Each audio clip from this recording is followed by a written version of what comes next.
Laymen's evangelical fellowship స్థాపకులు కీర్తిశేషులైన దానియేల్ గారు 1962వ సంవత్సరం మార్చి 28వ తేదీన చేసిన ప్రసంగం. మత్తయి సువార్త 6వ అధ్యాయం 33వ వచనం. కాబట్టి మీరు ఆయన రాజ్యమును నీతిని మొదట వెదకుడి, అప్పుడు అవన్నీ మీకు అనుగ్రహింపబడును. యేసు ఒక గొప్ప సత్యాన్ని బయలుపరుస్తూ ఉన్నాడు. చాలామంది ఈ సత్యాన్ని నమ్మకపోవడం ద్వారా తప్పు చేస్తూ బాధపడుతూ ఉంటారు.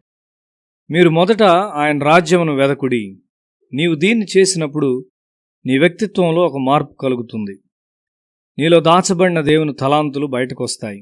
మొదట దేవుని రాజ్యాన్ని వెదకుటకు నీ మనసులో నీవు తీర్మానించుకోనంత వరకు ఈ తలాంతులు బహిర్గతము కావు, మరియు నీ తలాంతులు పాపము క్రింద దాచబడి ఉండును.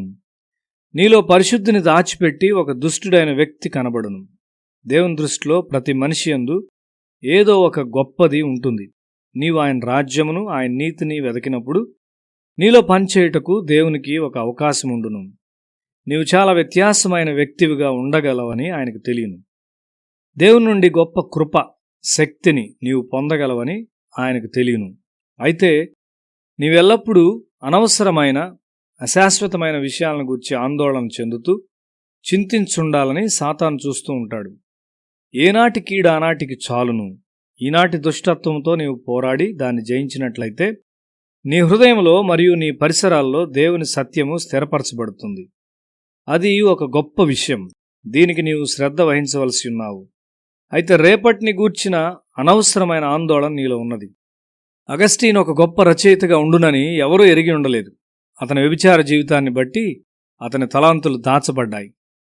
బుద్ధిహీనరాలైన యాన్ ప్రెస్టన్ మీదకి దేవుని ఆత్మ వచ్చినప్పుడు అనేక మంది ఇతర స్త్రీల కంటే ఆమె ఎక్కువ జ్ఞానవంతురాలైంది.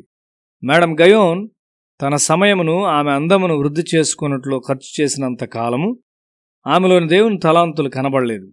ప్రవచన వరం బయటకు రాలేదు. దేవునికి సంబంధించిన లోతైన విషయాలను ఆర్చ్ బిషప్లకు వివరించుట అను వరము బయటకు రాలేదు. అప్పుడు దేవుడు ఆమెకు మసూచి జబ్బును పంపాడు.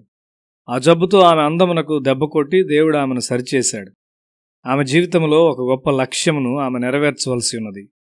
పరిశుద్ధతలో ఒక ఉన్నతమైన స్థాయికి ఆమె చేరింది. ప్రారంభ సంఘములో పేతురు ఒక ప్రాముఖ్యమైన నాయకుడు అవుతాడని ఎవరూ ఎరిగి ఉండలేదు. యేసు తన కనులను అతని మీద మోపినప్పుడు ఆయన అతనిలో ఒక రాయికున్న బలమును, స్థిరత్వాన్ని చూచాడు. ఆ సమయంలో అతడు ఒక చేపల పట్టువానిగా ఉండి ఆత్మీయ జీవితంలో అస్థిరుడై ఉన్నాడు. అయితే యేసు అతనిలో క్రీస్తుని గూర్చిన గొప్ప ప్రత్యక్షతను స్వీకరించు శక్తిని చూచాడు. ఆ విధమైన ప్రత్యక్షతలు అస్థిరత్వమును మరియు అన్ని బలహీనతలను పారద్రోలును. యేసు బలమైన రాయి. యేసులో ఉన్న ఆ శక్తి పేతురుకు దొరికింది. నిన్ను నీ తల్లి లేక తండ్రి చూచున్నట్లుగా కాకుండా యేసు వ్యత్యాసంగా చూస్తాడు. ఈ బండ మీద నా సంఘమును కట్టుదును, దానికి వ్యతిరేకముగా నరకపు ద్వారాలు నిలువనేరవు అని యేసు పేతురుతో చెప్పాడు. నీలో దేవుడు దాచిపెట్టినవి బయటకు వచ్చుటకు మొదట దేవుని రాజ్యమును వెదకుము. కొంతమంది విద్యార్థులు బాహ్యముగా కనిపించడానికై ఎంతో నిమగ్నులై ఉంటారు, గాని దేవుడు వారిలో దాచబడిన వాటిని ప్రాముఖ్యమైనవిగా చూస్తూ ఉన్నాడు.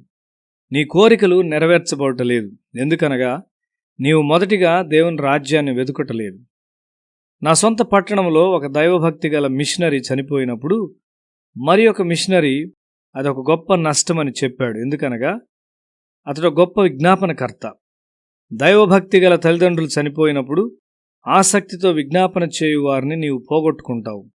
నీ వస్త్రాలను గురించి నీవెందుకు చింతిస్తున్నావు అని యేసు చెప్తున్నాడు. ఒక్క దినమే ఉండు అడవి పువ్వులను దేవుడు ఎంత అందంగా చేశాడో చూడు. ఆ పుష్పముల యొక్క రేకుల్లో దేవుని జ్ఞానము ప్రకటించబడుచున్నది. దేవుడు వాటిని ఎంత సూక్ష్మముగా పొందుపరిచాడు. రోడ్డు ప్రక్కన ఉన్న ముండ్ల పొదలోని ఒక నీలి పుష్పం వైపు నేను శ్రద్ధగా చూచి ప్రార్థించేవాడిని. ప్రభువా, ఒక్క దినము ఉండే ఈ పుష్పము నిన్ను మహింపరుస్తూ ఉన్నది. నేను నిన్ను ఎప్పుడైనా మహింపరచగలనా? ఈ పుష్పము సూర్యునికి తన హృదయమును తెరచిన విధముగా నా హృదయాన్ని నీకు తెరవగలనా? దేవుడు నిన్ను గూర్చి ఆలోచిస్తూ ఉన్నాడు. ఆయన నీ భవిష్యత్తును గూర్చి ఆలోచిస్తూ ఉన్నాడు. నీ భవిష్యత్తు కొరకు ఆయన ఏర్పాట్లు చేస్తూ ఉన్నాడు. అయితే నీవు దీన్నంతటినీ అనుభవించలేకపోవచ్చున్నావు. ఎందుకనగా నీవు దేవుని రాజ్యమును వెతుకట్లేదు. ఒక దోషపూరితమైన హృదయంతో పరుండుటకు వెళ్ళవద్దు.